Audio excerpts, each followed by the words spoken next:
I think there is no doubt that the Russians really are going to withdraw their troops across the River Dnipro to the eastern bank or the left bank, whatever term you prefer to choose. But this is something that's not going to happen overnight. The Russians have presumably been preparing this maneuver for some time. And it's not going to be easy for them because they will be under fire from Ukrainian artillery. So it's something that they will have put a lot of thought into, I imagine.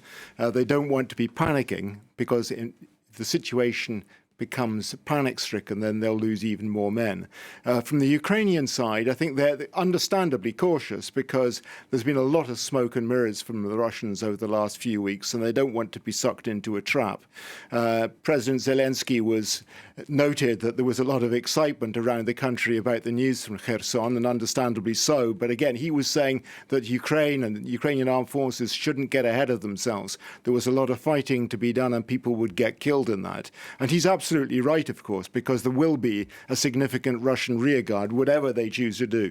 There's going to be a solid rearguard defense, which they've had time to organize. So people will get killed. It will be costly. But there's no doubt, at least in my mind, and it would seem to be most of the military experts in the West minds, that is what is going to happen. And we've already seen today in Kherson, both in the north and the northeast, Ukrainian forces begin to inch forward again, about 7 kilometers in the last 24 hours with some significant gains. The Russians blowing up bridges all over the region, which again suggests that they are really retreating. They just want to slow the Ukrainians down.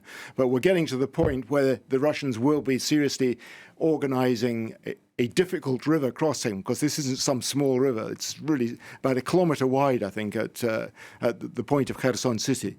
So they will be very vulnerable at that point, and the Ukrainians will be wanting to do as much damage as possible. And I think that's where they are. The Ukrainian army is basically saying, or the Ukrainian leadership is saying, look, let's not get ahead of ourselves here. It does look as though they're going, but we're not going to fall into any trap. And what of the mood right now in Moscow? I mean, what kind of reaction has there been on social media, on television, to the news there of this retreat? Well, this is really interesting, I think, and it's only just beginning to seep out. This is a really difficult story for the Russians to spin. That meeting of the military high command, which we saw on Wednesday, was pretty uncomfortable viewing for the Russian leadership and for the Russian population, because the message was pretty clear. But the spin on it that we've been seeing for the last few hours is on Russian television and in the press has been, well, this is actually it's the Kherson manoeuvre, where this is a deliberate tactic, where we've considered all the options and it's in the best interest to do this. Or one newspaper calling it the considerate option, considerate for the population of Kherson and also for the troops.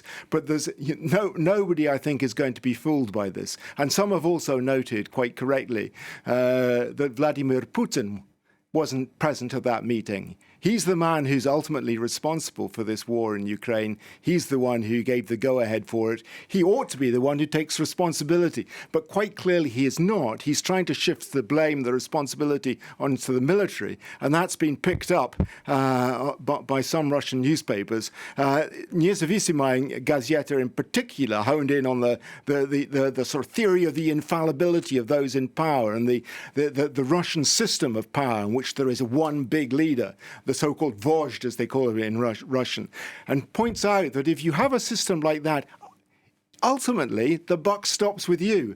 And when things go wrong, it's you who has to take the blame. Otherwise, people will start to lose faith in the systems. So a lot of questions are being asked in Russia at the moment, and it's only just started. Yeah, an interesting moment indeed.